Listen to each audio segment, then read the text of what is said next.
Joined by good friend and colleague Tom Dienhart. That's the best part about working this business. I get to work with two people, Brian Newbert and Tom Dienhart, that are good dudes, and that's a fun thing as well for me. In my years at Golden Black, it's never been better from that standpoint. But Tom, you have had a very busy week. You do every week, but obviously the start of spring football. You also had Pro Day on Wednesday. Yeah. I guess I want to get from you just your overall impressions. You've seen a lot of football coaching and coaches over the years. And what do you see from Barry Odom? Just watching his body language to his style, what are you seeing in his first couple workouts?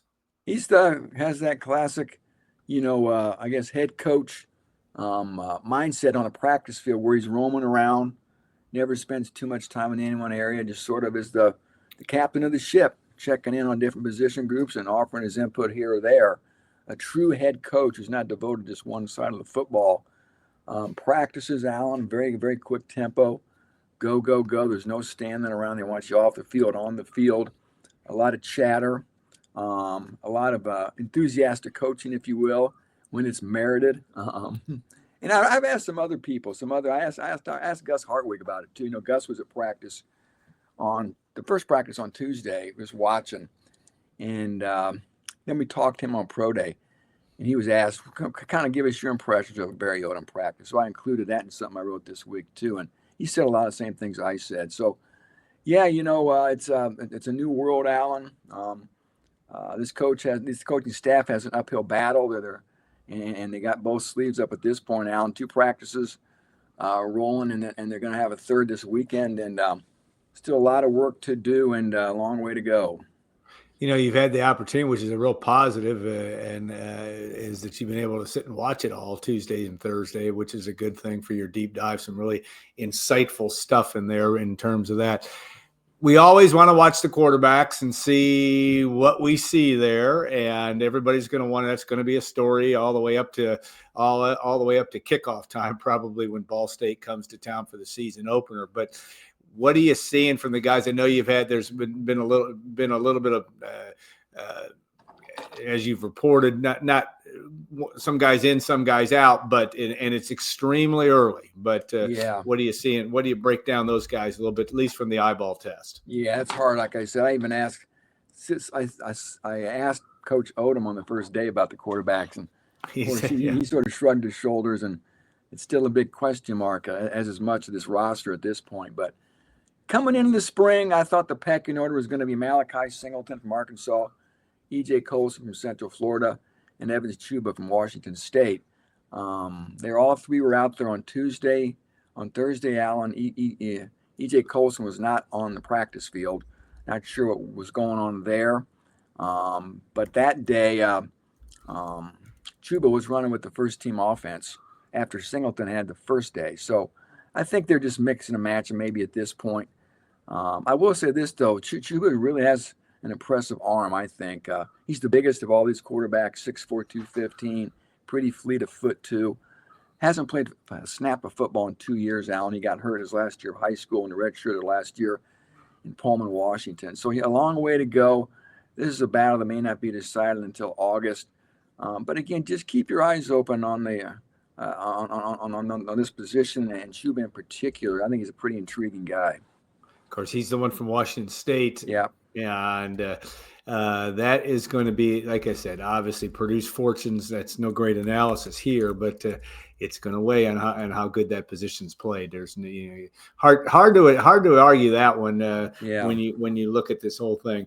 All right, you watch, and there are so few returning guys, but a guy like Devin Mockobee and his.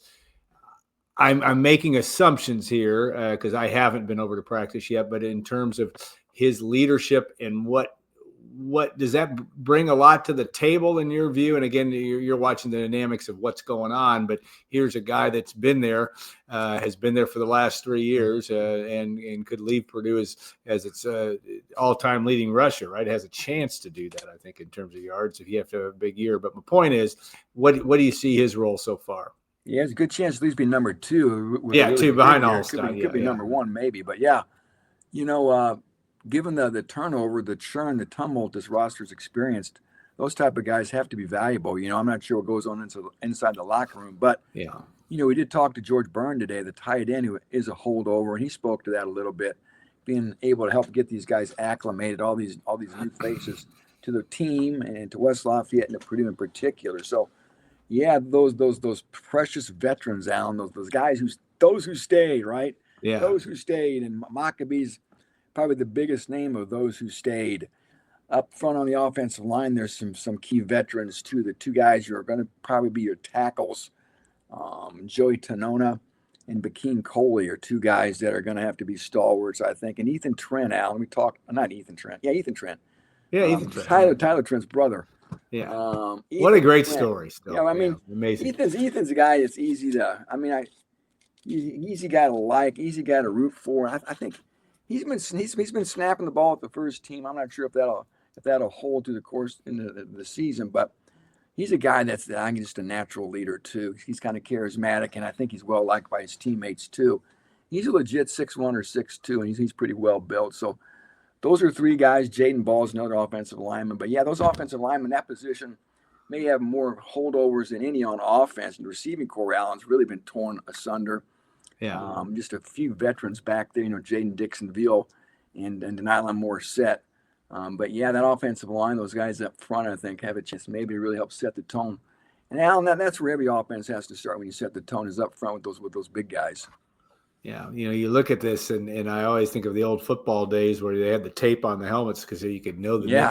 I don't know how, and I know you're great at remembering numbers and getting to know these guys, but it takes time when you've got that many new bodies and likely more to come by the time we get to August with this football program. But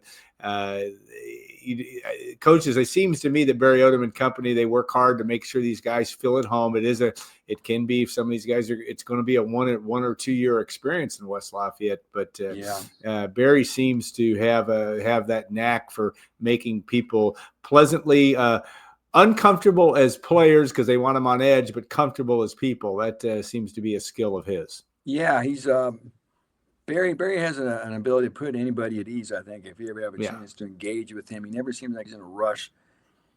He's present, Alan. He's where his feet are. And if he's talking to you, you're the most important person at that point, and that's not always the case with some people. And but obviously he's demanding, and I think he commands respect too.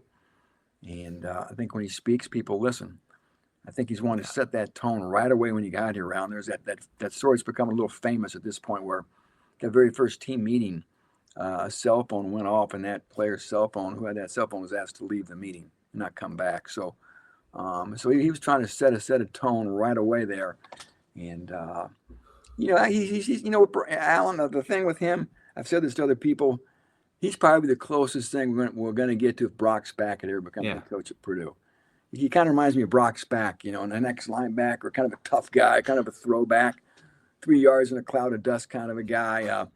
And again, if that helps give people a comparable as far as a personality goes, I think it's pretty accurate. Yeah, he certainly comes off that way. He's just 15, 16 years younger than Brock. And you can do a lot worse in terms of being just a good old football guy. That's what he is. That makes it work. And we can debate had Purdue made that choice to him in 2008 as opposed to Danny Hope, things might have been different for Purdue. Who knows? But that's an interesting analysis. I will say this about this offense, that they are going to want to run the football. Yeah, I mean, certainly they know all about the cradle quarterbacks, and they want to throw the ball down the field. But make no mistake about it, these guys want to set it all up with a physical, tough ground game. The quarterback's going to be a big part of that ground game too. So it's not going to be a run and shoot. It's not going to be a case where you're throwing 40 or 50 passes a game like we saw with Jim Everett and some of those guys. Ideally, like I said, they want to punch you in the nose, set you up for some play action passes, and take some shots deep. Yeah, it's going to be a formula that, might help your defense too if you can stay on the field a little bit. And that would be my sense, that these guys get the big picture of what it's going to take to be successful. not going to be easy. I just saw this week, I think on 3 and maybe reported by somebody else, that Purdue's schedule, number 17 in terms of strength of schedule. We've got plenty of time to look at that, but that's it is going to be a daunting. And I think Vegas has got Purdue at 2.5 or maybe it's 3.5 wins this year as the over/under. But there's not a lot of high expectations. But I sense that the head coach is not going to let any of that noise get into what he's trying to get done in year one. Yeah, I don't think so. He's gonna try to have tunnel vision and have his team have tunnel vision as well. Like you said, expectations aren't going to be, grand. They're going to be minimal. Allen, Purdue's probably going to be picked last by everybody, just like last year. I think 2.5 is the early over/under win total for Purdue. Sounds about right. How can you argue with that?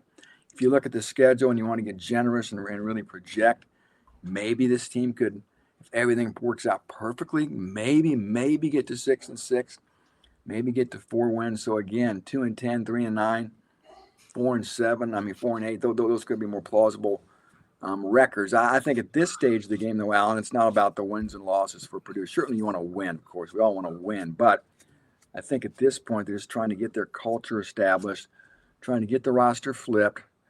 They want to set a tone, and they want to be organized and competitive every week. Yeah. I think that's the big thing. And too often last year in particular, we didn't see that. The team looked ill-prepared, didn't look competitive. And I think just some of those basics need to be reestablished here in West Lafayette. Yeah, and I think it's you got to start somewhere, and I think that is a clear thing. All right, the schedule, spring practice schedule, Tuesday, Thursday, Saturday for most of spring ball, maybe with the exception of I think the end of March you mentioned beforehand. The Boilermakers will do that schedule through spring break, through that Thursday of spring break, which is next week. So I think its last practice will be March 13th, and then they don't come back till March 25th, that following Tuesday. But it seems to me also, again, it's that we're going to follow a pattern, and not that most coaches do that with spring ball. They get their 15 workouts in, but that seems to be where they are. And I know that when you talked to Barry Odom on Tuesday after practice, he said, well, we're going to evaluate where we are. We got a 3:00 staff meeting. Of course, they practice in the morning, and we're going to take a look at where we are with stuff. And it just seems like the trains, he wants the trains to run on time. Yeah, he certainly does. And a lot of meetings. The staff has input, obviously, across the board on a lot of different levels here. And they've I think they know what they're up against here. And as much churn as we saw in January through the portal, Allen, 29 players came in. I was told by Odom that to expect maybe 20 more guys in April. Yeah. So it's 20 guys out, 20 more guys in. So by the time we get to kickoff in August, this roster could have over 60 new players if you count the freshmen as well. So don't get too married to anybody you see on the roster right now. I guess is my point. It sounds like there's a lot more change coming. It'll be very interesting to see who they can get out of the portal, if they can really get to 20, Allen, because by that spring window, most of the real good portal shopping is already done, and guys have been picked over. Maybe some other players will jump in the portal. They will, of course, jump in the portal at the end of spring football. But again, they obviously know that there's going to be more need coming, and they'll even get a more clear picture of that, obviously, once they get through spring football after they've actually played some real practice and pads to see what they've got and what they still need. Yeah, no question. That'll be a storyline. All right, I do have to ask you about Pro Day, which was Wednesday. I think there were 11 Purdue players, former Purdue players there. And this is a broad stroke question. How many do you think really have a shot at getting drafted out of that group? There's some talent there, and obviously Purdue had some talent on the roster. If you look at what happened in the transfer portal market, some guys went to some good schools. What do you see from that, and what did you glean from watching that on Wednesday? Yeah, boy, look, you look at the landing spot for some of those transfers. You're right, Alan. Some pretty prestigious programs they went to, from USC to SMU to Clemson to Oregon to Ohio State. And the guys that are going to be going to the draft this year for Purdue, Alan, there's only one sure thing as far as being drafted, and that's Marcus Bowe. Yeah. And I just think, the scouts, people you talk to, that he even talked about a little bit on Wednesday. Yeah. His size and his quick feet and his athleticism. He's sort of a freak. And we always go back to his high school basketball tape. It's probably still on the internet somewhere. Watch him play high school basketball. That's all you need to see right there, Alan. Yeah. The guy's just a freak. And 6'5", 300 pounds. And again, he's got nimble feet. And he thinks there's a chance he could sneak in the late first round. At the worst, he's a top 100 pick. Maybe he bleeds into the early third round. But yeah, he's a guy that's going to definitely make a living playing pro football in the NFL. Gus Hartwig, best case scenario, a third-day pick, maybe 6th, 7th round. Same for Hudson Card. I think Gus probably has a better chance than Card to get drafted. And then Kydron Jenkins is the real wild card, right, Al? Yeah, he is interesting, yeah. He's physically about 6'1", 260, not imposing. But you know what? And where are you going to play him? They tried to make him a linebacker this year. He played there a little bit, ended up playing a lot up front again. Great pass rusher, but can he play standing up? Can he play in space, Allen? Can he cover a back out of the backfield? You're going to still have to work with him if you want to really use him like a 3-4 defense. But you know what? He's just a football player. He's one of those guys I think you cannot get enamored because he doesn't check every box on your scouting list. Watch the film. He's productive. He's the kind of guy could play all 4 special teams for you, cover kicks, cover punts, and help you on the returns. And he could be a situational pass rusher, and then you can continue to develop him maybe as a linebacker in coverage. And he's a warrior, man. I go back to Mark Hagan. Mark Hagan marveled at Jenkins playing through injury. So he's going to get into a camp. It's going to take someone a lot of guts to draft him, though. He's probably going to be a free agent, but he's the kind of guy that wouldn't be shocked if in the end he gets into a camp and ends up making a roster. Well, I think, one thing about Jenkins, what's interesting is as dismal, if that's the nice word, as Purdue was defensively the last 2 years, really. He was a guy, and of course, Nick Scorton in 2 years ago, those guys showed up and he played.